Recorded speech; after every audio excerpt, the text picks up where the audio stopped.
Welcome in to the Irish NFL show presented by Trust Gaming. You have nowhere else to go. You can't go on Facebook, you can't go on Instagram, you can't go anywhere. So welcome in. It's Monday night. Delighted to be joined by Colin Cronin, Brian O'Leary, and a special guest tonight. It's not Jeff Reinbold. These boys have no idea who it is. From Dublin, Mark Cockrell. We didn't think Mark was coming on, so Mark, welcome in, boys. Welcome in. How are we all doing? Very good. Very good. I'm the only one of us boys who had a victorious Sunday. What seldom is wonderful, and because of the nature of the performance and the nature of the player, in which you were saying on Friday evening on our show that we should be trading away, I thought I'd pull out Saquon's jersey tonight because he had a really, really fantastic performance. Happy days. Happy days. Congratulations. Thanks I very got the much. lowest picks this week as well. I'll talk about that in a second. Colin, you're a happy man after the weekend? No doubt.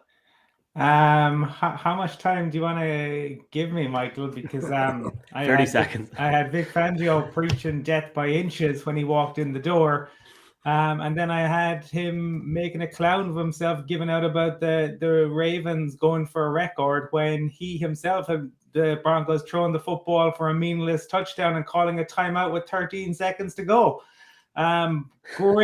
Great 5 years in Broncos country. Mark talks a lot about Greek mythology. It is Sisyphus. We keep pushing the boulder up to the top, only for it to roll down over the top of whatever QB happens to be behind it.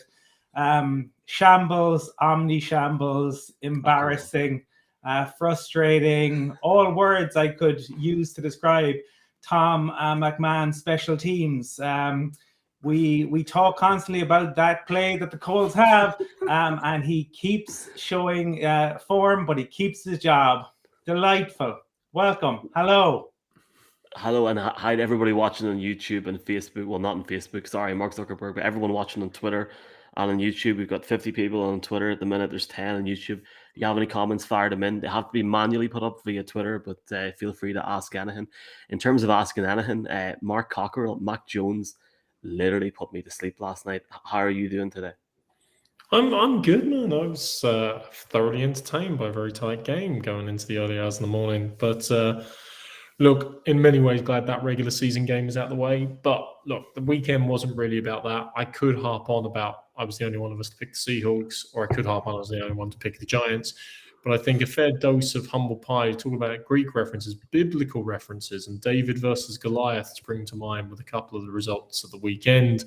I'm not referring to the Giants, Brian, but the New York Jets, obviously overcoming a Goliath in the form of Derrick Henry, deserves fair and appropriate mention at the right time. And equally for me, I did want to go against the grain by picking the Lions, criticizing the Bears' offensive woes and struggles.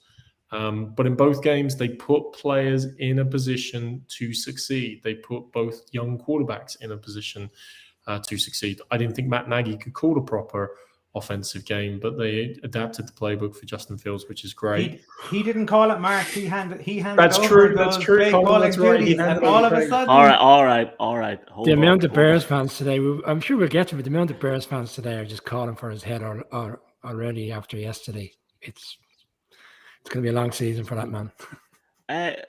Let's get back to that in a minute. But you're talking about the Jets there, Mark. Just to remind people, if you haven't seen, because we've already been spamming their profiles, we're live from Tottenham on Sunday morning from 9 o'clock. The Jets playing the Falcons in a substantial game. The Jets won yesterday. So I just want to start the show off by apologizing to all the Jets fans that I annoyed in Navan at the weekend. I literally quote said, "There's no point in talking about this game. I'm going to move on." Now, on second thought, that wasn't good enough. I was wrong to do that. But to be fair, the team didn't score a touchdown in the first 3 games, so I just thought it was a waste of time going up against the Titans. But in reality, I call him our friend Brandon Perna put money on the Jets because he's seen that guys like Julio Jones and Brown weren't playing. So, look, fair play to the Jets. Colin, I'll start with you. What a performance for them. Now going to London with a bit of hope this weekend against the Falcons as well. Massive upset. Yeah, and look, kudos to the Jets. I suppose if we talked in our preseason, our preview, well, we were all excited about the Jets, and they had got in a really top-class head coach. But the first 3 weeks of the season were massively disappointing, and they hadn't scored a touchdown going into yesterday's game since week 1. And I suppose even though the Titans were getting results despite not playing very well, but you still expected they would have enough. But the Jets entered yesterday with 6 sacks, and they took Ryan Tannehill down 7 times. Also, with Quincy and Quinnen Williams getting a sack each in the game, first brothers to get sacks in the league since 1982, which is pretty impressive. But when you sack the quarterback 7 times, that's a tone setting. So kudos to the Jets. Wilson was very good, and they can take a well-earned victory lap. And going into that game, we'll talk more about obviously at the weekend, but they're the ones going in on a high, certainly. And I don't know if anyone out there has seen the video of Robert Saleh in the dressing room afterwards giving out the game ball, but there was a real buzz around that Jets team after that. What was your thoughts on that, Brian, last night?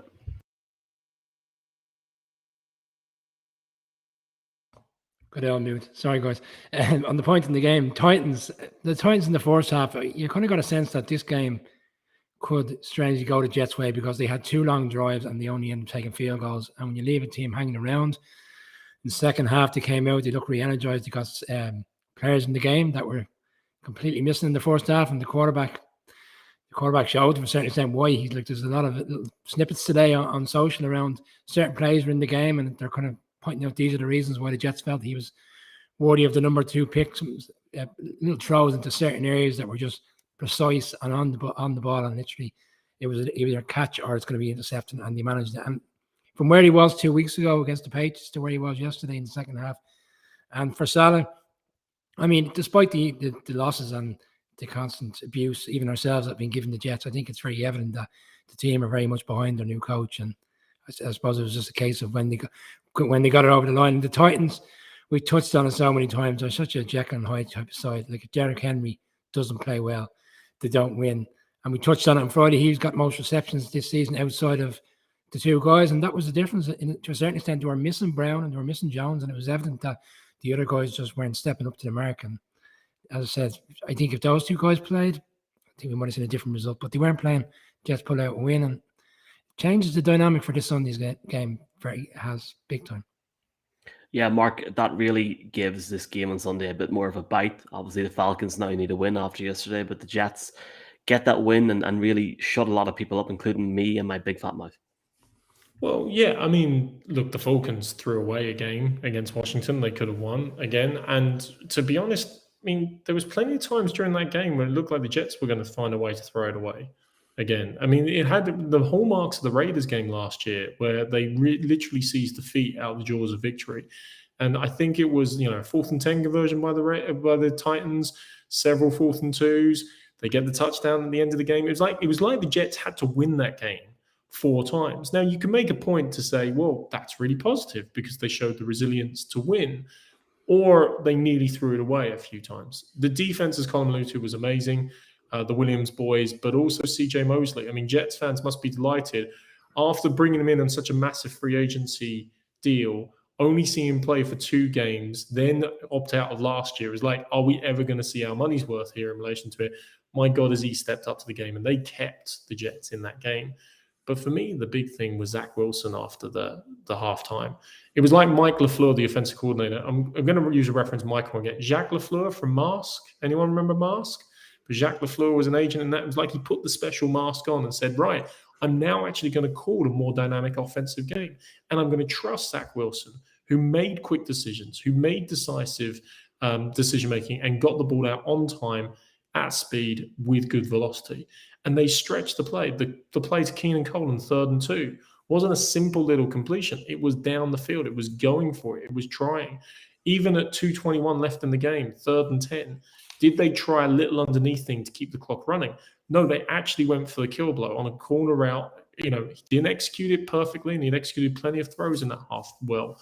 But they went for the more, like, let's finish this game. Let's win this game. Robert Saleh is a great head coach. We lauded it massively. The Jets won the free agency and the coaches. But let's remember as well, they're still not a very good team.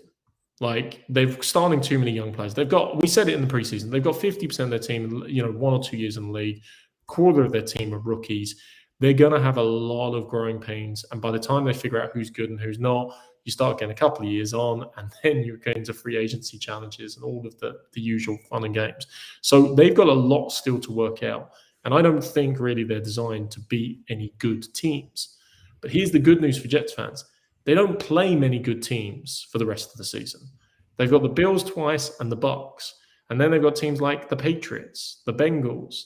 There's plenty of teams on that if you're a Jets fan, you're looking and going, and the Falcons next week, we could win this game.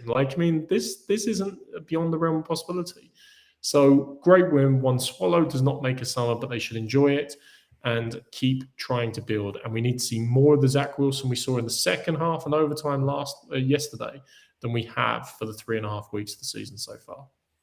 Dan O'Neill is saying the goddamn Jets. I think he means that in a good way. And Ian Mulligan is saying the AFC South is a bad division this year. Thanks to everybody's comments. Great to see so many people watching and joining in, folks. Really appreciate it. We're giving away a jersey on Twitter. All you got to do is retweet, follow, and like our pinned tweet. We're going to give it away tonight. We announce the winner tomorrow morning. It's been going all week, so feel free to enter. We're going to look at the grams and the cards now in just a wee second. There's a comment here from Owen Farrell saying he is not ready yet, but the future looks bright. Patience required. Okay, so the Rams cards. I just put a tweet out there now saying, are the Cardinals the best team in the NFL at the minute? A huge statement column yesterday at SoFi Stadium against the Rams. Do you think this is a blip for LA, or do you think the Cardinals are for real in that sense, or the best team in the NFC? Well, it's one. When it comes to predicting, I definitely have my foibles, but it was one where I always thought that the Cards were going to do it. I think the Rams expended so much energy in that game against the Bucs and proving to be number one. It was always going to be difficult to look to maintain that, and the Cards are for real, and they have so many different options. It's not just on one receiver. It's not just on one running back. The quarterback can beat you by passing it. The quarterback can beat you with his feet. He can keep it alive. So they have lots of different options. Having Vance Joseph as your DC rather than your HC is a nice thing to have. And it shows that, for the Rams, it's come, crashing down to earth. They have work to do on the defensive side of things, with Staley moving on to the Chargers, and obviously new system. It's going to be a little bit different with him gone. So we'll see how that goes. And look, if the Cardinals put a plan in place, if you can stop Cooper Kupp, you take away Matthew Stafford's favorite shiny toy, and he's got to come up with new ideas. Now, they still put up a lot of points, and they are still a serious force. What I will say, though, is one thing that I read earlier that was interesting was that the Cards, since moving to Phoenix in 1988, the Cards have only started 4-0 one other time, which was in 2012, and they finished 5-11 that year. Yeah. I don't believe that's happening this year. They're far too good for that. But it again goes to show that the NFC West is a serious division, and it's going to be a bloodbath. And there'll probably be one team out of that who are really good who aren't going to make it to the postseason and will be left really disappointed, whilst some other division sees the winner go through. But that's the NFL. Yeah, we got comments there. Brian saying hashtag Red Sea from Advilla and Deadshot. Ian Madigan saying that wide receiver core is tailor-made for this offense, not just an air raid, but 200 yards on the ground. Great to see Brian guys like AJ Green come in for the Cardinals and do well, and that offense just looks great. Yeah, but I think we focus so much on the offense. It's about time we start giving the defense some praise, because we talk about that Rams defense being the bullies of the league. Well, yesterday they got out-bullied, and the front seven of the Cardinals got to Stafford. He didn't know what was coming at him time and time again. We saw certain parts of Stafford's game that we're used to seeing in Detroit, where he's under pressure, he makes bad decisions. And the Cards offensively was very stable in the sense that, like, it was explosive, but at the same time, they had the ball for 35 minutes of the game. And at halftime, Sean McVay going in said, "We'll see what's made of my team in the second half." Well, his team only had the ball 3 times in the second half because the Cards took the ball down, up and down the field. 9 minutes one drive, 7 minutes the next. I think it was near 9 again on the third drive. They couldn't get the ball. It's very efficient. And when they did have the ball, they couldn't do anything because the defense was so on top of them. Big win for the Cards. Didn't see it coming. I felt that after last week. I know we kind of touched on it during the show that it could be a little bit of a fallback game because of how big the focus was on beating the Bucks, but I still felt they'd have enough. But yeah, the Rams. Yeah, look, the Rams will be there, but the Cards motor on, and yeah, they arguably are the best team in the NFC at the moment.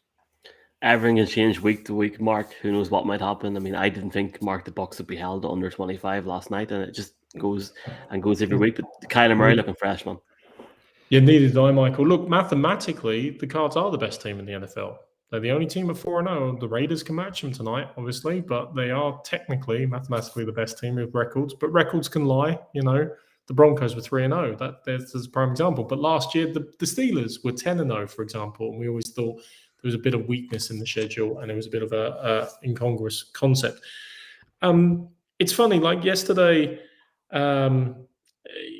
we saw Zach Wilson throw an absolute beauty of a strike, 54 yards to Corey Davis. We're going to see tonight, in my mind, the best deep ball thrower of the football in Justin Herbert. But if you asked me through 4 weeks, who has been the most accurate quarterback in a context of, not in pure percentage, but in gotta have them throws or big time throws, and indeed who is the MVP through 4 weeks, through the, nearly quarter mark now of a 17-game season, I would say Kyler Murray. And Brian's right. I mean, the defense has stepped up at times as well. I mean, obviously the first game of the season with the 5-sack performance by Chandler Jones and things like this. But then they were absent without leave against the Vikings game, and Kyler bailed them out. Yesterday proved how tough that division is going to be. But I mean, let's just compare other divisions. I mean, the comment about the AFC South, Titans are still top of that with a 2-2 record. The AFC East, the Bills have the old Patriots position. They've only played 4 games. They've got a 2-game lead on everyone else in the division in relation to it. But that NFC West is still the NFC best. And God knows every one of those interdivision games are going to be worth seeing. And we got another one coming up Thursday night, if I remember correctly. So it's worth keeping a track on that division. And does steel sharpen steel, or do they blunt each other along the way? That's going to be one of the other challenges to explore. Yeah, that's a massive game ahead on Thursday night. We'll have a show on Thursday night at 9 or 10 o'clock with hopefully a couple of guys on as well, talking beforehand. The Rams and the Seahawks. That shouldn't be on Thursday night. I mean, tell you what, we'll take our game in London at 2:30 our time on Sunday instead. The Giants went to the Saints yesterday in the Superdome, and the game went to overtime. Giants battled back. Saquon Barkley played really well. The game went to overtime, and then this happened. You're our visiting team. You have the choice. This is tails. This is heads. Heads is the call. And it is heads. We want that ball. That's why we got to kick it. Kick it that way. I don't know what he said, but it didn't sound very good. What's that song in Irish? I hate a fuckle, fuckle, tree. Something like that. Richie Kavanagh. Yeah. Richie Kavanagh, yeah, exactly. The story behind that is we've picked tails in every toss this season, and we've lost. And on the way out, he was told to pick tails by Judge, and he went against him. Thankfully, he won it. Tails never fails. Brian, I'll start with you. Obviously, a big win for the Giants. 1-3 now in the season. They've got a tough schedule ahead, but still good motivation, a good performance from Daniel Jones, and a good performance, obviously, from Saquon Barkley and as a team as well. Jones' career game so far over 400 yards, 2 touchdowns, no interceptions for the season. Okay, he had the one with the Hail Mary in the first half, but I mean, that's a throwaway. So I'm not going to read too much into that. But look, for all the flaws this season, he's not the problem. And the offensive line, for an offensive line that's been put together, it's been consistent enough in terms of how it's played. And thought the game was going to go for us. I thought we played reasonably well throughout the game, but unfortunately, it just looked like, again, it was going to be one of those days. And we were punting down by 11 with 8 minutes to go, and I was saying to myself, what are we doing here? But look, the defense stepped up with two big drive in terms of stopping them, gave the ball back, and Jones managed to find players. And I touched on it on Friday show that I felt Barkley, it was time for him to start moving away from this whole injury conversation from last season, start playing efficiently. He had a great game. And Kadarius Toney, again, another point I made on the show this weekend was, why are all these other teams using their first round wide receiver rookies last season, this year, and they're all playing fantastic, but yet the Giants are working with this whole, we need to ease them into the game. Well, this weekend they had no choice but to put him in because two of our main wide receivers were out. And by golly, does he look a player. He only had 78 yards. He doesn't stand out, but the plays themselves, you can see why they drafted him. And I've been saying for weeks, I know I don't think we'll win next week against the Cowboys, but I think we're better than what we look on paper in terms of the record. But they say, as I said to Colin today, your record is what your record is, but the Giants are really kicking themselves that they let last week's game go against the Falcons, because things could be very different in terms of 2-2 with momentum of 2 wins. But look, it's a big win. And for the Saints, Sean Payton went very conservative towards the back end of the game, which was very strange. Kamara was held to no catches in the game. He did run for 170 yards, which is a concern. But look, for the Giants, it just shows again, people were questioning Judge this week. I don't fall into the trap of believing that he doesn't have the dressing room. I think he definitely has the dressing room. And this nonsense that players don't want to play for him is just, for me, it's hocus pocus. The players showed again yesterday that they're committing to him.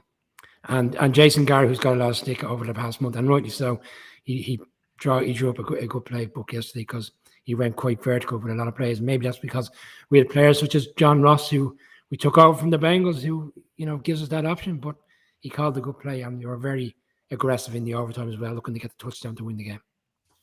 I have to give it to Brian. He's took abuse for weeks from us, and he's held true. He was the only man that picked the Giants on Sunday in Navan, and obviously a big win for the Giants there. And I'm really sorry. I was just sitting listening to that. Colin, a big win for the Giants before we move on. Yeah, well done, Mark. Yeah. So my notes said that the Giants were the best 0-3 team, and the Saints were Jekyll and Hyde. But the Saints were Jekyll and Hyde in the game because Brian said, they went super conservative in the fourth quarter.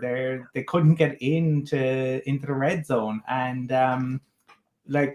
for a team who there were a couple of kind of big highlight moments in the game. Obviously, Taysom Hill's kind of Super Mario-esque run where he picked up the star and just seemed to run through guys. But the Giants didn't allow their heads to drop. I am intrigued to see, the kind of getting that walk-off win, what impact that might have. For the Saints, though, you've got to really think, for them, the return home, it's been a really strange season, and I think they are still searching for their identity. Obviously, in a post-Breeze world, I would guess that neither of their two quarterbacks, when you have two quarterbacks, you have no quarterback, but neither of those two QBs will be starting for the Saints next year, I would imagine. Mark, you are a genius, my friend. You had it right all along. No doubt whatsoever. Even a blind squirrel finds a nut every so often, Michael, I think.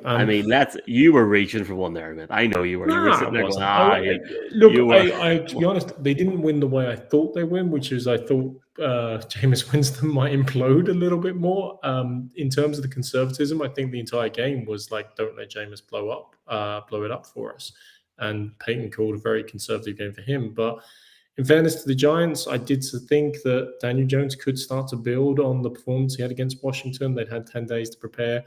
And as Brian said, Saquon Barkley, like the fact the shirt has made its way out the closet, Brian, once again, showed why. Michael had me selling it on Dundee there. I think he was very sensitive to that comment last week, the other day, Michael, about, maybe they should trade. What I meant was my team went to see him last year where they went 0-3, 0-4. Yeah. And at that point, all the talk was saying, start trading away, boys. I didn't mean it disrespectful. I just thought. I know. I understand that. No, I'm all joking aside. I totally get where you're coming from. My picks were great last night. The trade deadline is in November the 2nd. We are going to have not just the Giants, Broncos, other teams. This is going to go on now for next month. James, if anybody wants anything around Detroit, the Lions are going to get a kick in from time to time, of course. But seriously, they're in the dire straits. But look, it was a great weekend for a little bit of redemption stories in some contexts. I mean, Daniel Jones, as I said, Zach Wilson obviously performed in the second half, but then we had news stories evolving as well, Michael, didn't we, in some of the games? Like, we had a few quarterbacks knocked out of games, but probably nothing as dramatic as San Francisco and the Seahawks. Necessarily. I know we'll get to that in due course, but I'm just intrigued because Jared put up the comment about, was it just me or was Trey Lance quite bad? Which I think is certainly something we could touch on a little bit. Yeah, I think let's look at that game next. I have tweeted out, so I'll stay with this, but a big win for a team that last won something when I was 4 years old last night. You did one hell of a job, and the only thing else I got to say is, how about them Cowboys? Yeah, the internet's down worldwide. The economy's away to hell altogether. It's 1995 all over again. The Cowboys beat the Panthers. The Panthers fall to 3-1. Boys, I have to say now, that was an impressive performance, not just from the Cowboys last night, Colin, but Sam Darnold. He looks really good. Or maybe I'm crazy. No, he did. He looked, he looked much better than I expected him to look. But ultimately, the Panthers ran into a freight train in the Cowboys because just like the Cardinals, the Cowboys have a bevy of weapons. And Zeke looks like a player reborn now that it's not all on him in the running game. By mixing it with Pollard, it's made an enormous difference. Dak is playing absolute lights out coming off that injury, and this was a Panthers defense who I mean, what a day for number one defenses between the Panthers and the Broncos. But the Cowboys really, on offense, could kind of do what they wanted. And look, there's nobody. Diggs is it 5 interceptions through the first 4 games. So he's on course, perhaps, to break Night Train Lane's long standing record. That would be amazing if that was to happen. Probably unlikely, one of those ones that will stand forever, I think. But it would be one that you would love to see broken. But for the Cowboys, they are serious business. And I think the only criticism I've seen leveled at them this morning was Peter King giving out about Mike McCarthy's hoodie. I actually like the hoodie. Brian, how about them Cowboys, my friend? How about them Cowboys? Yeah, the Panthers defense challenged them to run the ball on them. Well, by God, did they 34 attempts at running 245 yards and 143 of those to Zeke. 2 weeks ago, we said he was washed up and he's running for 143 yards and a touchdown. Sam Darnold did have a very good game in the first half and he ran into 2 touchdowns. But as the game wore on, their offensive line wore on and the Cowboys defense got some. Randy Gregory in particular, who has had his off the field problems, played really well. 2 sacks, 4 hits on Darnold, and Diggs had two interceptions. They're coming together on both sides of the ball now as well. I know they gave up a lot of points. It was a very high scoring game, but the Cowboys defense, particularly the secondary, for a secondary that was so poor last year, and we were questioning in the offseason, it's playing really well. And their offense, 40 odd points this week, 40 last week. They went down to Tampa and put up 29. It's going to be a difficult one on Sunday. Giants, Cowboys. Yeah, I was taking the mick out of the Cowboys in week 1 because it did look like they forgot how to defend play action, and they had in that particular game. But they've moved Micah Parsons away from where he played in college a little bit more to focus on the edge, and he's having an impact in that position. And in fact, it looks more solid defense overall. I was going to bring up the stats about the rushing like Brian just did there. The 7.2 yards on average per carry is just unreal. Dak threw for only 188 yards, but 4 TDs, almost like a Jameis Winston week 1 type of line there coming out from the Cowboys. Now, the only thing we've got to deal with, Michael, is 2 things. Number 1, your clip was a year out because that was Jimmy Johnson and it's Barry Switzer who won the last Super Bowl with the Cowboys. 4 or 5 years old. You were only 4. We'll forgive you. Appreciate that. Early 90s is generally fine. But the other thing we've got to worry about now is the Cowboys usually threw away, in recent years, let's be honest, threw away games they should have won. Like this game this weekend, even last week's game would have been ones you'd expect like, oh, they've made a good performance, now they're going to mess it up somehow and they're going to fall away. The offense is still clicking. The defense continues to improve. And now what we're going to have to live for at least the next 13 weeks of the regular season is, are they for real? Could they make it to the Super Bowl? Could they make a Super Bowl run? Are they really contenders, etc.? And I get the excitement. I get the Cowboys fans dying to jump on, but they've got a ways to go yet. Let's see how it goes. But my God, that offense. Anthony's comment, Elliott find his old self again. It definitely was a back to the future type game for him. Great to see for Cowboys fans.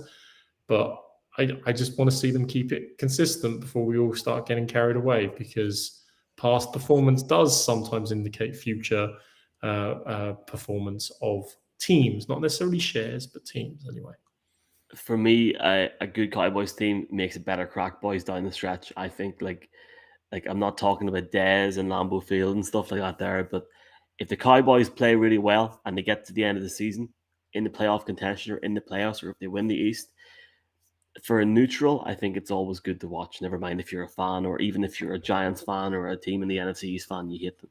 So I think it's always good. It's good for the league. And I was really impressed with the run with the run game yesterday with Pollard and Elliott. And Elliott looks possessed yesterday. It was almost as if somebody said to him, "Here, if you don't start doing something, your boy might." Do you know what I mean? So it was impressive, really impressive Dak Prescott. But I was really impressed with how they stretched out that lead in the game. And that game was over with an hour to go. Like, it was over. Yeah, I mean, Michael, a quick follow-up on it is like, the NFC at the start of the year, we were kind of going, well, Tampa Bay are going to be around there. The Packers are going to be around there. And we were calling out the Rams could have a serious chance.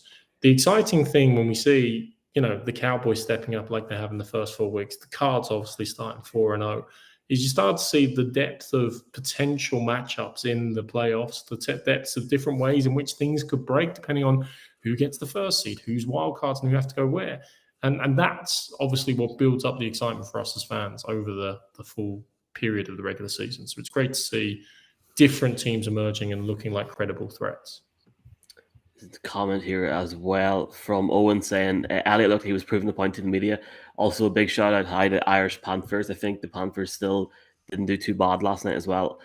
Get CMC back, and I think they're going to be really a force to be reckoned with in the NFC. Let's jump to the Seahawks game. So the Seahawks playing the 49ers. I had picked the 49ers. It was in Levi Stadium. I thought that they would get the win, but the Seahawks get the win 28-21. It looks like Jimmy G, Colin, could be out for at least 4 weeks, around that there. Thank God he's not London bound. I don't get the Jimmy G hit. I like Jimmy G. Just putting that out. That's because he's not quarterbacking your team. I mean, the issue is this is fine. That's great. He'll look great for 2 weeks until he's injured, and he'll be gone, because he said it at the podium himself. It's getting old.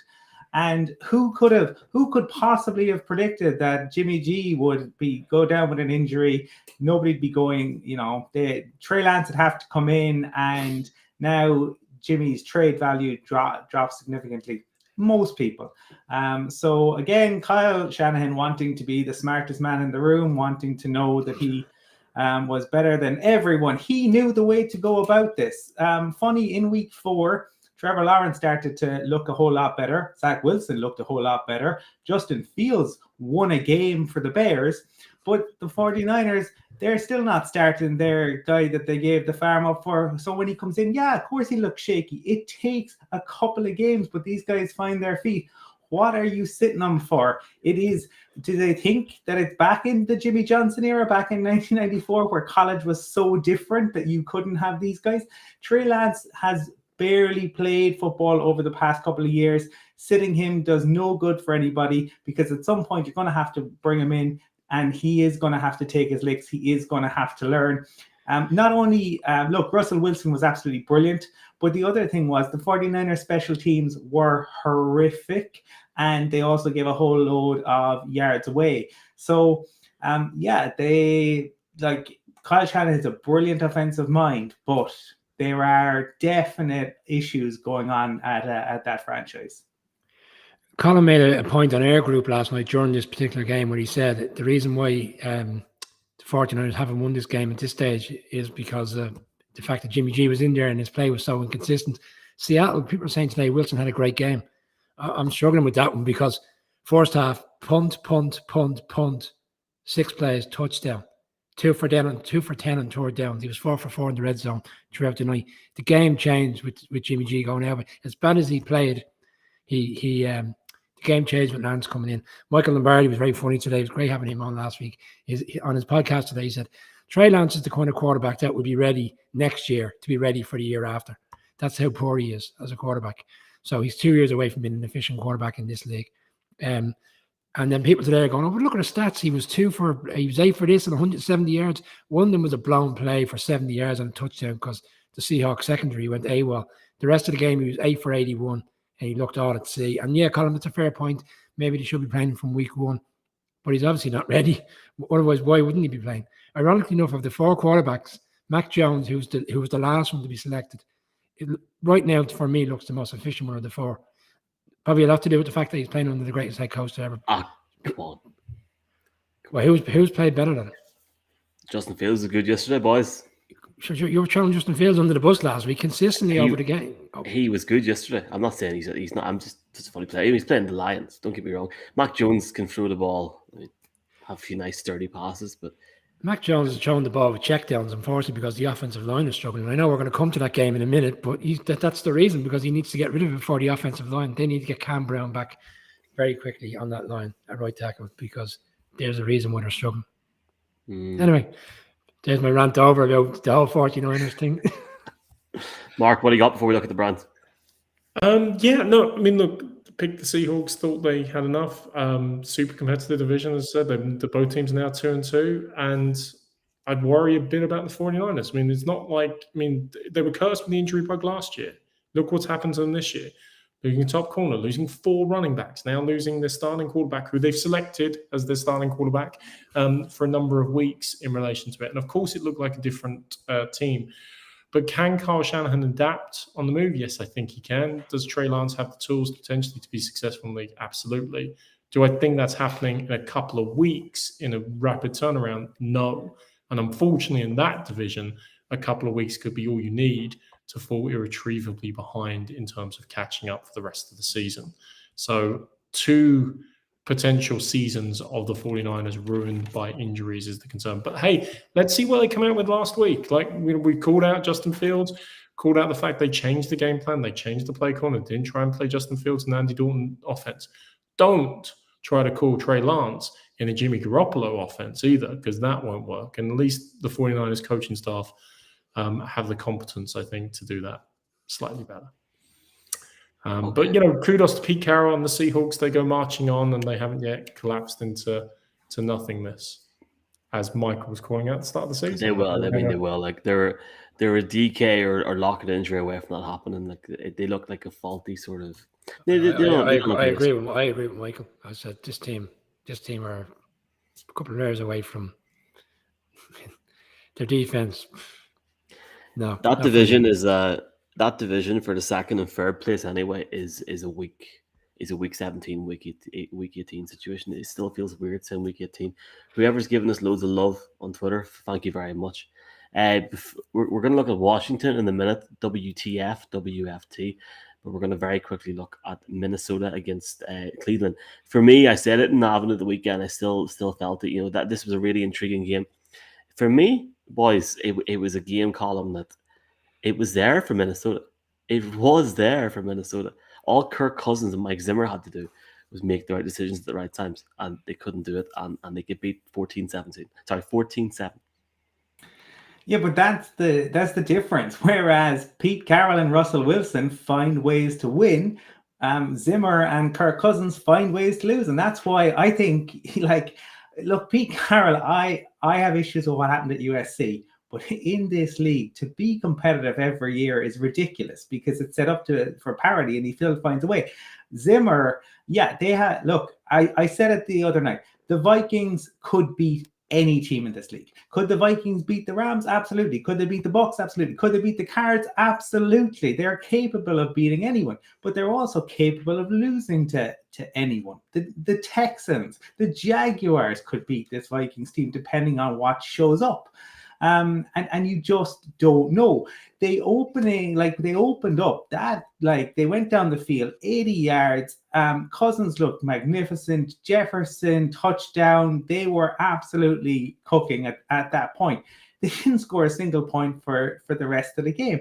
They had opportunities to win it a number of times. They couldn't do it. In fairness to Joe Woods, aided by Myles Garrett, who is just unblockable at the moment, they held them in check. Certainly, if as a Broncos fan, you see Joe Woods doing his thing, you see obviously our friend down with the Cardinals, Vance Joseph, doing his thing, and difficult to see that. But the Browns are they're serious business with that defense. Look, if you're Baker Mayfield, let's focus on the good. The defense is very good. And also, if Baker Mayfield had no legs, all he has to do is just go, here you go, Kareem. Here you go, Nick. Go on ahead. I'll see you in Los Angeles. Maybe I'll grow a couple of I'll grow a couple of legs by February. There's a comment here from Nal Porig saying, very frustrating performance from the Vikings. Zimmer and Cousins coming up short again. And Brian, Jer has said to us, no apology required in regards to the Jets. I can be at the Sunday morning show though. Access accepted as apology. Let's see what we can do. But if we then go for the Falcons, then we're in trouble, Brian. Yeah, I'm torn on that game already. I'm worried if we don't pick the Jets now. Sky are very unfortunate this weekend. Well, not so much on the second round of games, but they selected this game as their main game, and we all felt this would be a high-scoring game. But look, I was focused on the Giants game, but I did take time out this morning to watch back the highlights, and the highlights really were very limited in terms of what was available. But one stat that did kind of show up for me was that the Browns held the Vikings to 245 yards, and bearing in mind they put a 400 plus, yards in their first three games. Just again proves that this Browns defense. I know they had the 9 sacks last week, but we said it's against a Bears team that doesn't look like they're going very far this season. So it was hard to gauge, and they'd been a bit dicey the previous week against the Texans and against the Chiefs. So we saw the Browns defense that we saw last year. They're very dominant, and that's ultimately what won the game. I know you touched on the fact that the Vikings had opportunities at the end, but that defense played really well yesterday, and Myles Garrett is some player when he gets going. Yeah, it was the weekend of revenge games in some respects, Brian. Some bloke went back to Foxborough. Don't know who he is. Corey Davis, obviously, with the Jets, beat the Titans. They didn't go to Tennessee, but Antonio Brown went back to Foxborough. Had his revenge there. And Kevin Stefanski, of course, the reigning NFL Coach of the Year, formerly with the Vikings, probably took great pleasure in delivering that win. For me, two just tidbits to add in. What were the Vikings thinking at the end of the first half? Facing a 3rd and 20, and they somehow let Kareem Hunt gallop away for 33 yards to set up a 48-yarder to finish the thing. It was like points were at a premium here, and what defense they called in that regard was just bizarre. But equally then, and I called it out mainly because I keep doing a mea culpa, I still go back to our week 1 preview, and I'm kind of going, Harrison Butker versus Chase McLaughlin. Oh, this is a journeyman guy. He could throw it away. He's going to lose it on a field goal. He still hasn't missed a kick, and he nailed a 53-yarder and a 48-yarder yesterday in a 14-7 game. That really counts. I mean, look, I'm not going to get excited about the Browns winning ugly. It's good to see them winning ugly, though. Usually they lost the ugly games because the offense clearly isn't fully in sync. To only put up 14 points, they need to be doing more than that. Baker needs to get your act together and not rely just on Chubb and Hunt to keep them going. But Jarvis Landry obviously being injured. Odell looked out of sync, obviously, on a couple of plays there as well, which is some of the impact. But my God, that defense. The Vikings offense is for real. Like we said it many, many times before. Thielen, Jefferson, Dalvin Cook. Look what they did to the Cards in week 2, amongst others. And they can do it, as Colin says, they can turn it on and turn it off. I'm never betting on a game involving the Vikings or the Cowboys ever, ever, ever again until next week when I break it. But still, it's not worth losing money in relation to it. And that Browns defense to hold them to 7 points was super impressive. So fair play to them in that regard. I mean, I know they've got some benefit in relation to it. Not everybody's fully fit on it in relation to it, in respect of the Vikings, but it's still an immense performance, and that defense deserves a ton of credit. Not to look too far ahead to the weekend's games, but we're talking about explosive offenses with the Vikings. If we've got a Monday night game to come, but the Browns are going to the Chargers this Sunday. So that's a really, really good and a really enticing game to look forward to. So let's see, can they slow down another aggressive offense that one of the best quarterbacks in the league? John Cahill, Browns Ireland, like big massive Irish fan for the Browns, massive Browns fan. Baker looked well off yesterday. Defense bailed us out. Let's see how the Browns get on down the stretch. Can we talk about Washington now? Yeah. Are we prepared to? We should. It was a 6%. I think with like 7 minutes to go, there was a 6% chance of them coming back and winning that game. They win the game 34-30. Taylor Heineke, Colin would make you drink multiple Heinekens, never mind Heineke's. Great performance from Washington. NFC East having a good day yesterday, Colin, in some cases.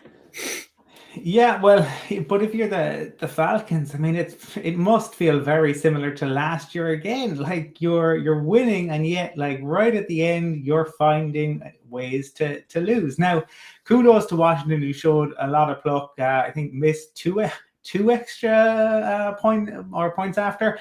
But like when you have Terry McLaurin, you are in with a shot because he is fantastic. And look, that McKissick touchdown where, like, fair play, Heineke takes everybody left and then chucks it right. That it was fantastic. It reminded me of, and I referenced this to Mark the other day about like France '98. JJ Okocha, when the world fell in love with him, at one point he did a bit of skill, and it was against Denmark. The entire stadium went left, and JJ went right. But you know, for Washington, I can't imagine there's too many of their fans that thought that it would be their offense that would be with their backup QB that would be carrying them to victory, because their defense is still yet to show up. It's still MIA. But what an exciting victory for them, and good to see, because when a lot of stories, obviously, with it being critical catch month about Ron Rivera and overcoming his illness. So it was great to see them get the victory. But yeah, for the Falcons and Arthur Smith, you could see his face just as it began to happen. And it was almost like he knew that, this was just almost inevitable. But yeah, kudos to Washington for keeping at it. And it shows the importance of playing to the whistle.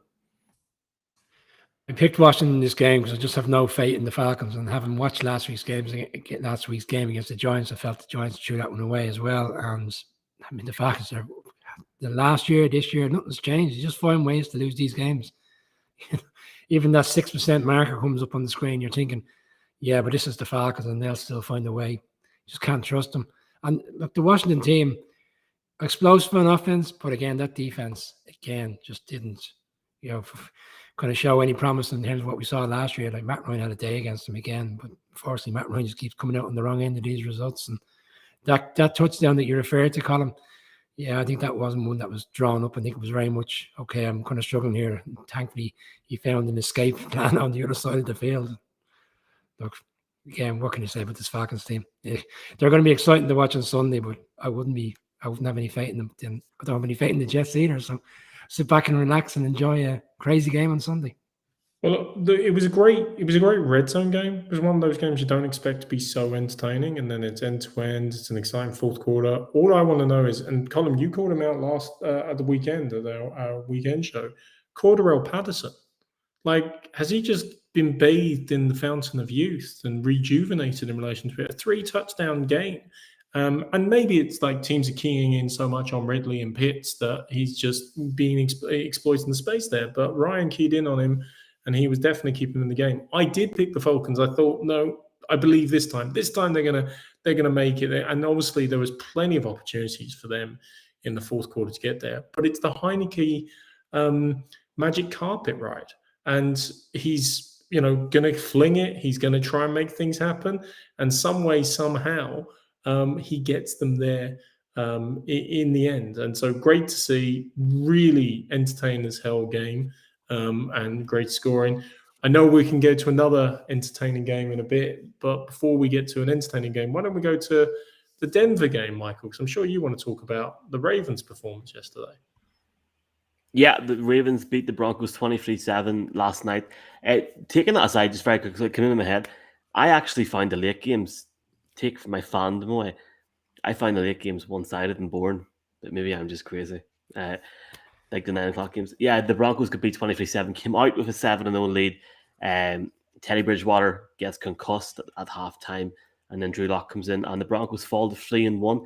It's interesting, Colin, because it was a poor performance, and we've got a exclusive video of an incredible. This is like Curb Your Enthusiasm. Get down! Get down!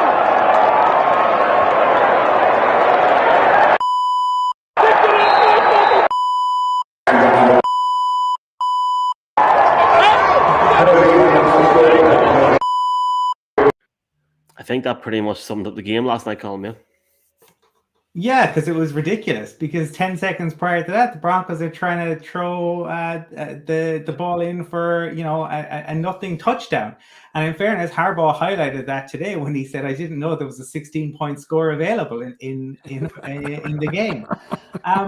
Look, I went on a Ravens podcast during the week and said, "There's no way Vic Fangio would be silly enough to think that you could just invite Lamar to beat you with his arm, because you watch Lamar, he's capable of throwing it, and he's grown into that this year." And that's exactly what Vic Fangio did.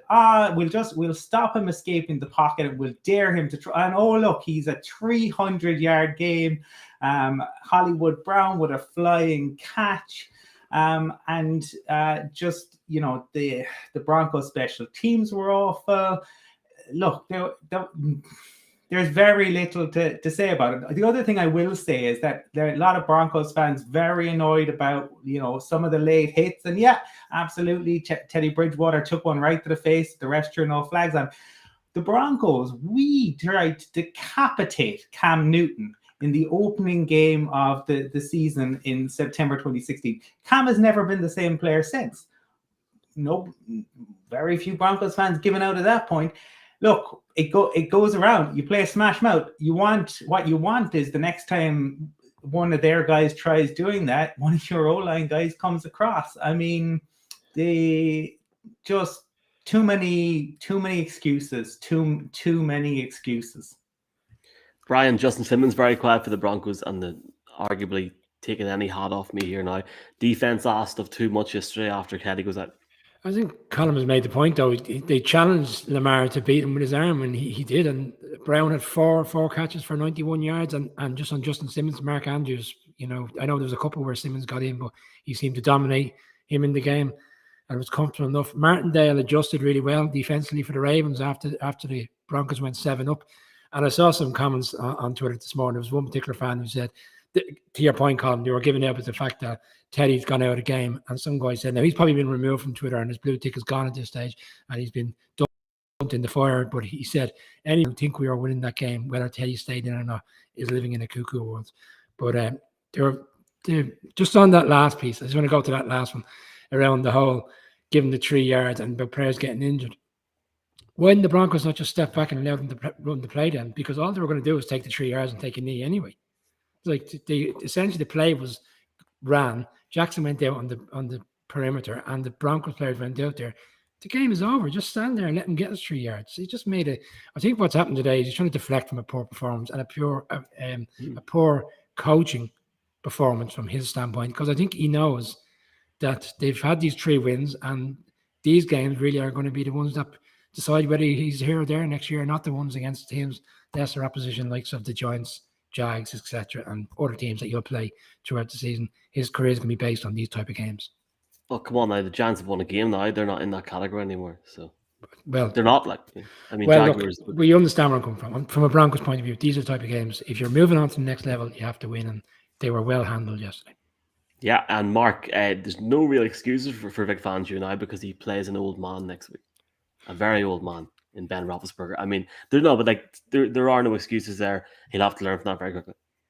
Yeah, I mean, look, it would be interesting to see how he adapts and plays in different things. I mean, bear in mind the Ravens' offense has its flaws. We talk about it quite a bit, but you can't this was almost like the Green Bay Packers defensive game plan against Colin Kaepernick, I think in the 13 playoffs, where he beat them with run action, with zone reads constantly the year before. So they loaded up on the run completely and Kaepernick just picked him apart. I mean, Lamar Jackson isn't at the arm strength or talent, I would say, of Kaepernick in the passing game, but he has more than enough to take apart the defense in that regard.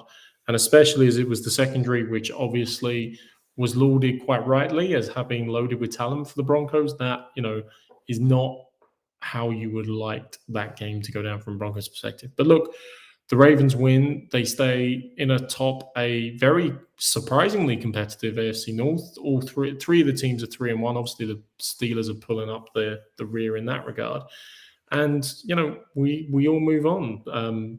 Steelers, as you say, the Broncos to the Steelers, and the Ravens obviously trying to stay neck and neck with the Browns and the Bengals, surprisingly, at the top of that division. But look, from a neutral perspective, all of this, drama afterwards. I mean, I know Vic Fangio's not probably having a good Monday. He's definitely not having as good a Friday as Urban Meyer allegedly had. But still, that aside, there were some games that were a lot more points, a lot more entertainment and excitement in relation to it. So, the Chiefs game, for example. I mean, we're talking about defensive.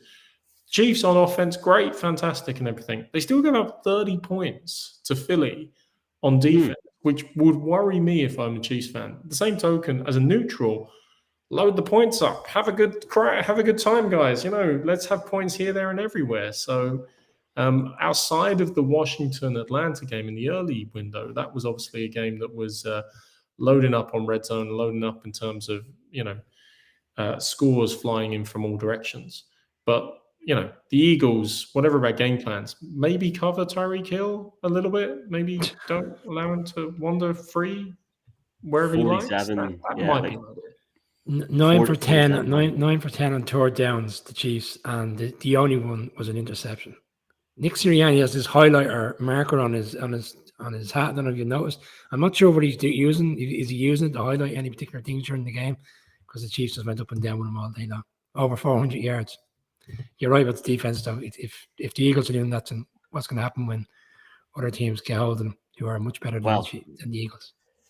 At Chiefs defense, boys, it's interesting. Unfortunately, I've got a flight at 6 a.m. from Gatwick to Belfast on Monday morning. Sunday night football is the Chiefs and the Bills. Fantastic. So I'm going to miss that on Sunday. I mean, I can't watch that. I'm going to work.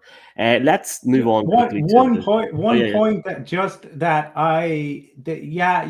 rightly the Eagles, you can throw a lot of flack at them for the points they gave up.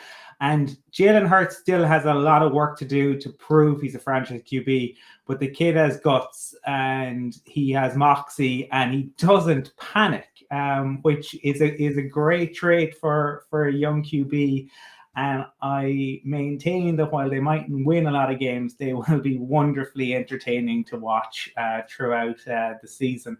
I do. I have a soft spot for Philly, and I think that I enjoy watching them, and I enjoy the raucousness of the fans because it's not something you always get. There's a lot of quiet grounds that you see, but not in Philly. You don't have many teams put up 30 points against the greatest team of all time, as some people would argue. 30 points, again, is interesting. I agree with Colin. Philly, at some point, especially the first couple of quarters in that game, were good to watch, kept it in a bit, and it was exciting to watch. And the problem for the Eagles, sorry, Michael, the problem for the Eagles is they've given up 41 points. I know they're playing against explosive offenses like last week. They gave it up against the Cowboys on Monday night, and they've given up another 40-odd this week. And they're going to come up against better teams again with more offensive powers at B, and that's the problem. You're very weak defensively. Yeah, and obviously it was a late night last night for all of us, or I guess most NFL fans. The return, Brady going to Foxborough for the first time as a non-Patriot.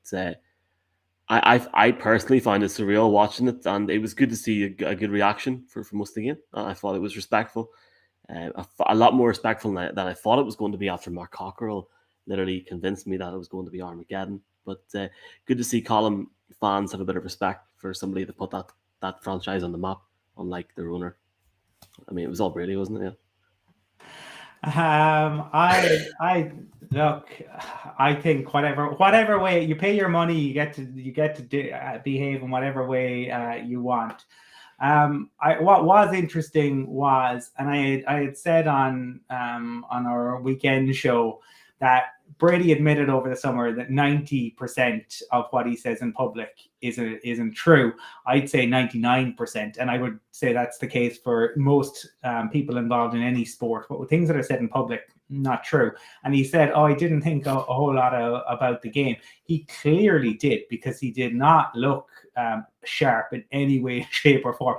He launched every ball at about 100 miles an hour. He overthrew guys all night.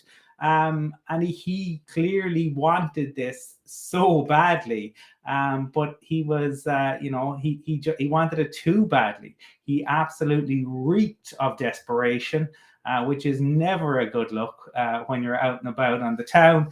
And he very nearly paid the price for it.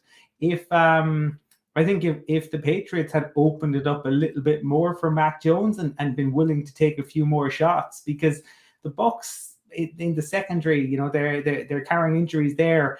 It could have all been very different. And now that game is out of the way, my God, hopefully we don't have another game with, a 4-week build-up. And I just hope that, talking about it tonight, it's not like what Des Bishop says about coming to Ireland in July 1990, 3 weeks after we beat Romania, 4 weeks after we finished partying. If we're still talking about this game 4 weeks from now, it's done. He came back, they won, it's over. Let's move on with the rest of the season, because the Bucs are going to be in the playoffs. They're obviously trying to go back to back, and that's going to be far more interesting than him going back to Foxborough.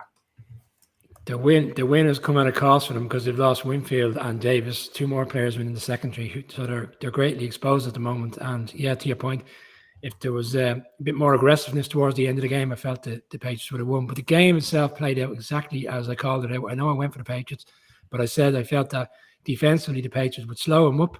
They were very good in coverage.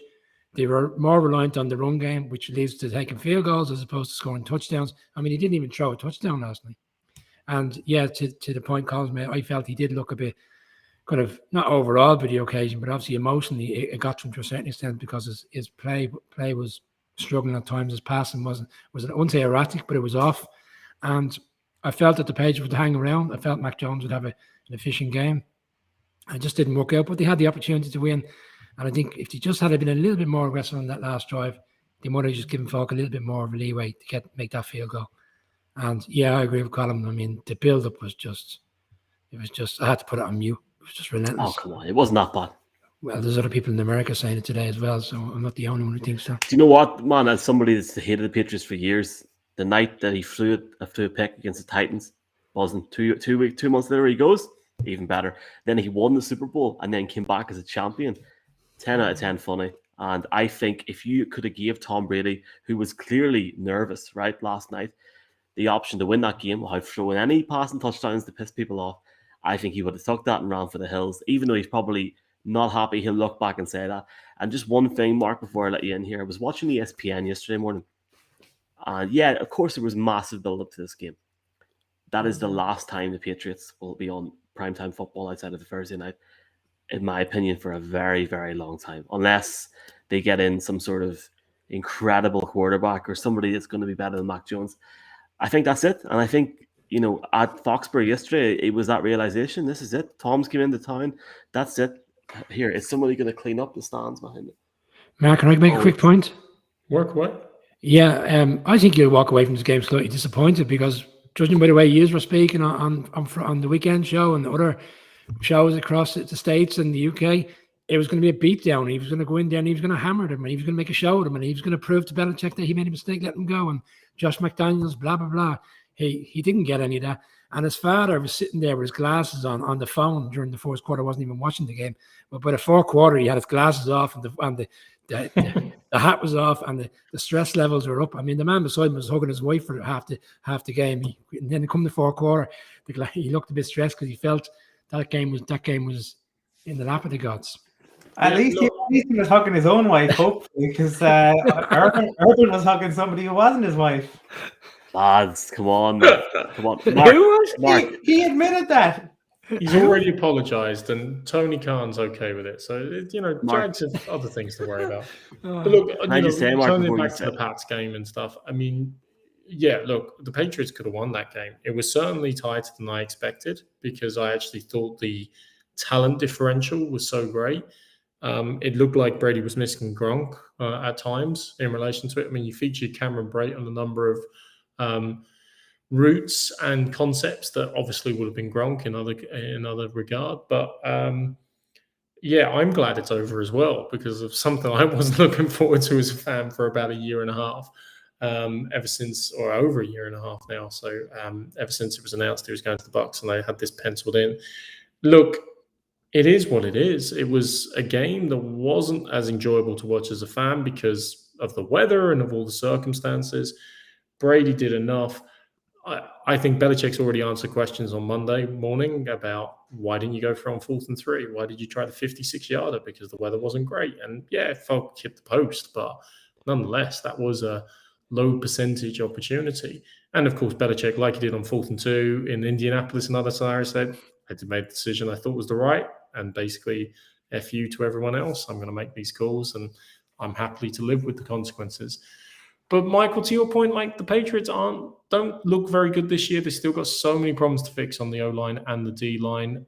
They will, as they inevitably do, get better during the year because they've got a pretty good head coach there who will coach them up during the year. But unlike you, Mac Jones is doing exactly what Bill Belichick and Josh McDaniels are asking him to do. Is it the flashiest? No. Is he staying in the pocket? Is he sliding the pocket? Is he escaping pressure? Is he converting on big third downs? Is he doing the throws they want him to do? Absolutely.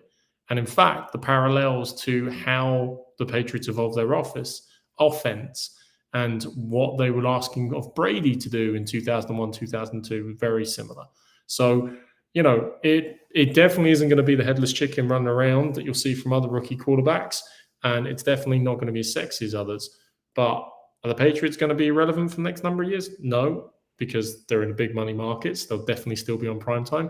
And secondly, more than happy with how Mac Jones is starting, but the red zone offense and obviously the points on the board needs to improve. I think that'll come. So I have to say, yeah, sorry, classy from the Patriots last night in terms of how they handled everything, both at the start and whenever he broke the record. Fair play to them, both the organization and the fans. They didn't embarrass themselves. Any other business? Colin, do you want to go first? I suppose what strikes me is that at this point of the season, usually after week 4, that'd be 25% of the season gone. But thanks to week 17, that is no longer the case. And for that, I am very grateful. No, I was going to make the point, and Mark's already addressed it during the show, is that, as much as you do season previews and everybody makes their picks for the playoffs and wildcards, the reality is there's going to be up-and-coming teams that always make that extra step. And it looks like the Cardinals are going to be one of those teams this year, and I still think the Panthers have a good opportunity if they get McCaffrey back to go towards the playoffs. So there could be different teams, and now the number 1 seed and things like that are all back in the melting pot. And fantastic Sunday night game coming up as well with the Bills and the Chiefs. So be interested to see how that goes. But Mark already kind of touched on it, so that's really where my head's at. Yeah, and just to wrap up, Michael, I mean, we didn't touch on the Steelers-Packers game. Steelers still have problems, as we announced before, and the Packers did enough to win, so comfortable win for them. And the Bills-Texans, like the Bills, almost super efficiency. That's 2 teams they've kept to a duck egg this season, but 40 zip. It was super efficient from them. And like I said, 2-game division lead. So they're definitely on track there. Just to Colin's point, in the 17 games as well, the last line on the Pats and the Bucks, statistically, it is probably the least important game Tom Brady and Bill Belichick have ever coached or played in. Because technically, of course, it's 0.83% less important with 17 games than last year with 16 games. It's only a regular season game. And not only that, it's an interconference regular season game. So it's not going to even count towards tiebreakers, or the vast majority of tiebreakers an element. So you can make a real argument, say, whilst emotion and everything, from an actual meaningful perspective, it was as meaningless as it can get for one of the precious few 17 games we get of the NFL during the regular season.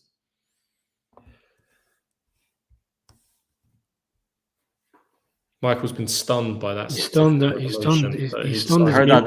heard that Ireland in July comment 20 minutes ago, and I just, since then I haven't been the same. Just a shout out to Neil Reynolds and Henry Hodgson, big Dolphins fan. Henry Hodgson was tweeting last night saying that he's going to bring his talents to the red zone for the rest of the season. There's still time. 2 weeks to London. And also Justin Fields. I love Matt Nagy. Just keep it coming, mate. It's comedy gold. Keep it lit every day of the week, boys. We'll talk about that more on Thursday night. We've got a hell of a game on Thursday night to look forward to, and we'll talk about that then. The Seahawks and the Rams. That'll be a late night. It's time for you boys to move over. Just a touch. I can't make it move. I'll try and move a bit. Come on, Mark. Brian, yeah, all good. I actually put the results of this up by accident at the start of the show. You may have seen it because Brian laughed. Colin, do you want to go first? We got the Chargers 2-1 against the Raiders 3-0. Obviously, presented by our partners at Matchbook Betting Exchange. You can use the code Irish NFL Show for a bonus on the exchange on tonight's Monday Night Football game. Colin, who have you got? Either team could absolutely win this because in Justin Herbert, the Chargers have found themselves one of the top QBs in the league. He is just an absolute phenomenon. There isn't a throw he can't make. And whether it's the first quarter or the fourth quarter, he appears to have ice in his veins. And he just you saw it last week against the Chiefs. He just makes things happen, whether it's first down or fourth down. I'm super impressed by Herbert. I hope he stays injury free and goes on to have a long career, because I think he'll be very fun to watch. However, it's not fun to be in the same division as him, but we all know what a good QB Mahomes is, and the Chargers have somebody who can go toe to toe with him and win. So they absolutely have that. But I just feel that tonight, and look away now, fellow Broncos fans, I just get the feeling that the Raiders are going to keep their season going, because I think the wheels will come off at some point, but I don't think they'll come off yet. And the Chargers had another injury on defense, and they've guys who picked up knocks, whereas the Raiders, their front four gets so much pressure and they can still keep guys in coverage. And I think that will be the difference tonight. But I could see a situation where the Raiders win this particular battle. The Chargers could win the division. They could beat out the Chiefs to win the division. But for tonight, I just have a feeling it'll be the Raiders, which means people should probably put money on the Chargers. This is a makings of a great game. It's a makings of a high-scoring game. And the Chargers defense, week 1, low scoring in terms of what they gave up against the Washington football team. Similar enough in week 2. Then we hit week 3 and they came up against a really explosive offense in the Chiefs. And I know they won the game, but they still gave up a lot of points. And this Raiders offense, I touched on it in the season preview show, picked them to go to playoffs. I'm going to keep harping on about it. They are an explosive. I believe they're underrated. I don't think they get the credit they deserve. And I don't think Carr gets the credit that he deserves. So I think he's a really, really good quarterback. So for me, I'm sticking with the Raiders. I think it'll be a high-scoring game. I could see it coming down to the last drive. Would it shock me if the Chargers win? No. But I just think Gruden at the moment just has something going with this team. Maybe because a lot of people have written them off at the start of the season. They'll just find a way to win a high-scoring game, a field goal, maybe potentially late field goal. So the Las Vegas Raiders have set a new record. They're the first team in NFL history to start a season 3-0, having beaten 3 teams who all had 10 wins in the previous season. So, it's not like they've had a light start. Somebody was saying, oh, well, look at the Chargers. They're the Cowboys, now they're the Chiefs, now they're the Raiders. I say, well, the Raiders haven't had sunshine and Skittles for the first 3 weeks of the season. And in fact, we're talking about the entertainment factor. The Raiders are the most entertaining team in the NFL at the moment. Like, look at 2 of their wins. They were 14 points down in 2 of them, and they came back to win. It has been a wild, wild ride for the Raiders. And to Brian, saying, oh, I've picked them for the playoffs. I picked them for the playoffs last year. They were my dark horse last year. And what happened? The Shaggers lost the last 5 of the last 7 games and just completely blew it. The Shaggers. Yeah, the Shaggers. First you're talking about Urban Meyer, then you mentioned Ireland in July, and now you're talking about Shaggers. I didn't say Ireland in July, but I did bring up Urban Meyer and Friday at his restaurant.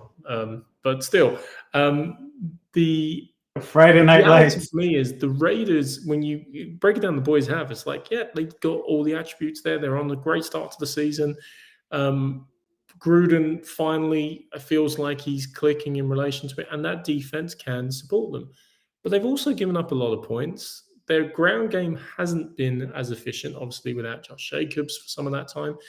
And frankly, I just probably am secretly in love with Justin Herbert, because there's part of me that just feels like maybe I'm just a bride jilted by the Raiders last year, but I just feel like the Chargers are putting together something special. I backed them last week against the Chiefs when, it would have been easier perhaps to back the Chiefs. And arguably these Chiefs started 1-2, and it should have been the other way around, because they should have lost the 2 games they won and won the game they lost. But nonetheless, the Chargers, unlike what they've done in the past, managed to see that through.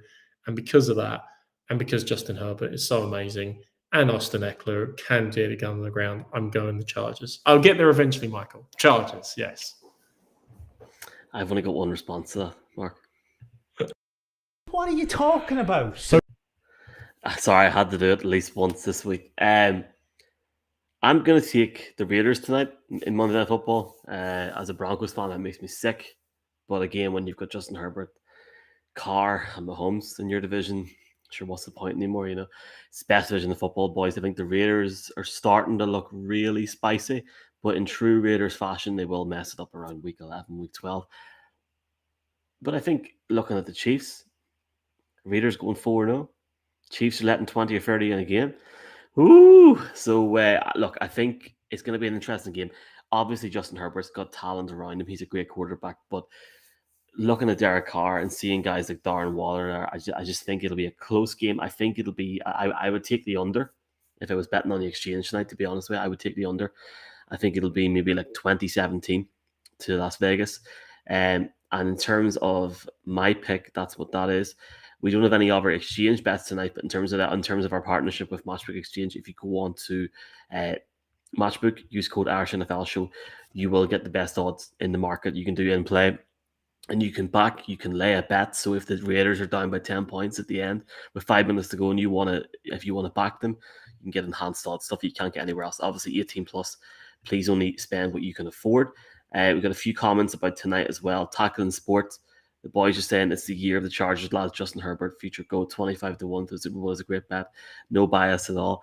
Maybe we'll bring Mr. Hussey back on again if the Chargers get to the Super Bowl. Yeah, sounds good. But yeah, and he's saying, Chargers to win a close one as well. So look, boys, that is Monday night. That is what I have to say. Has anybody got anything more to say if we start to wrap up for this week? Just go in peace to enjoy the Monday Night Football from me. Are we going for pints with Urban in London? That's 2 weeks time. 2 weeks. Yeah, I know, but I need to start planning now. Well, we got breaking news, right? So me and Colin were doing media this weekend for the Jets against the Falcons, and Brian and Mark are doing media for the Jags against the Dolphins. And something tells me after the comments tonight about Urban Meyer, we could be in a lot of trouble. And we might not get media. Colin, I thought you'd be like, if you're concerned about going out drinking with me, God help you if you go out with Urban. If you don't drink, boys, we're on a strict show this weekend. 9 a.m. Sunday morning. We are opposite Tottenham Hotspur Stadium. Will there be anybody famous there? We have no idea. Will somebody turn up? Have the Jaguars got any famous alumni? In 2 weeks' time, we'll find out. I'm only joking. But look, obviously live Blake on Bortles. Sunday. Yeah, well, I don't know. That's on Sunday. And really excited for it. Boys, I'm going to go now and I'm going to give a shout to D Orlando. I think we're going to get D Orlando on live on Sunday. Colin, go give him a message after this show. But lads, looking forward to it. We've got a big night on Thursday night. What time are we back Thursday night? 9 or 10? Decide right now. You're asking Mark Cockrell to make a decision about what time, and we're more than 48 hours ahead of time. Good luck. I'm going to say 9 o'clock. 12 hours beforehand, we'll get there, Michael. Text Mark Absolutely. Big game on Thursday. Thanks to everybody. It's probably our biggest ever live show, apart from the Super Bowl. So thanks to everybody that's watched it. And I leave you tonight with a lovely video from Denver. Good night.